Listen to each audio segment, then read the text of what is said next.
Observasi lapangan dilakukan di area persawahan Sukadamai dengan pengamatan pada dua waktu yang berbeda, yaitu malam dan siang hari. Perbedaan waktu pengamatan ini menunjukkan perubahan aktivitas hewan yang cukup jelas, terutama pada kelompok invertebrata yang menjadi fokus pengamatan. Pada saat observasi malam hari, kondisi sawah berada dalam suasana gelap dan lembab. Meskipun demikian, lingkungan terasa sangat hidup. Hal yang paling menonjol adalah banyaknya suara jangkrik yang terdengar hampir di seluruh area sawah. Suara tersebut muncul secara terus-menerus dan saling bersahutan. Selain jangkrik, suara kodok juga cukup sering terdengar, terutama dari area yang dekat dengan genangan air. Kondisi ini menunjukkan bahwa malam hari merupakan waktu aktif bagi banyak organisme di ekosistem sawah.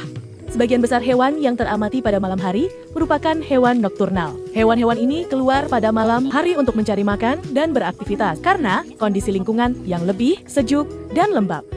Dari hasil pengamatan, kelompok hewan yang paling banyak ditemukan adalah arthropoda seperti jangkrik, serangga tanah, dan beberapa jenis laba-laba. Dominasi arthropoda pada malam hari berkaitan dengan kemampuan adaptasi mereka terhadap kondisi gelap serta ketersediaan mikrohabitat berupa tanah lembab, rerumputan, dan vegetasi padi. Selain invertebrata, pada saat observasi malam hari, kami juga menemukan ular weling yang melintas di area persawahan. Meskipun ular weling bukan termasuk hewan invertebrata, keberadaannya tetap dicatat karena menunjukkan bahwa sawah Sukadamai masih berfungsi sebagai habitat bagi predator. Memasuki observasi siang hari, kondisi sawah berubah cukup jelas. Cahaya matahari membuat area persawahan terlihat lebih terbuka dan aktivitas hewan bergeser ke hewan diurnal. Pada waktu ini, kami menemukan capung yang terbang rendah di sekitar sawah dan genangan air. Kehadiran capung menunjukkan kondisi sawah masih mendukung keberlangsungan serangga.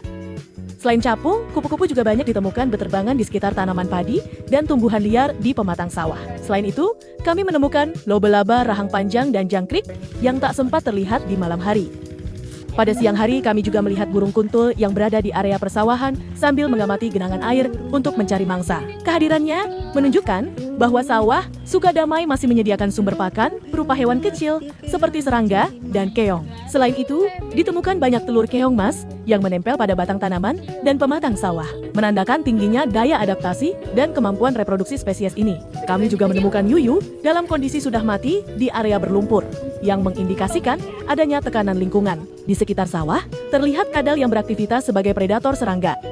Berdasarkan data, ekosistem sawah Sukadamai memiliki kelimpahan invertebrata yang tinggi. Filum paling dominan adalah arthropoda. Hal ini terlihat dari mayoritas spesies dalam grafik belalang, semut, kumbang, jangkrik, capung, kupu-kupu, laba-laba, dan yuyu yang termasuk dalam film ini, dengan hampir seluruhnya berada pada skala 5, sangat banyak. Arthropoda mendominasi karena memiliki adaptasi tinggi di lahan pertanian, siklus hidup yang cepat, serta peran ekologis yang beragam sebagai predator maupun polinator, sehingga populasinya berkembang sangat masif.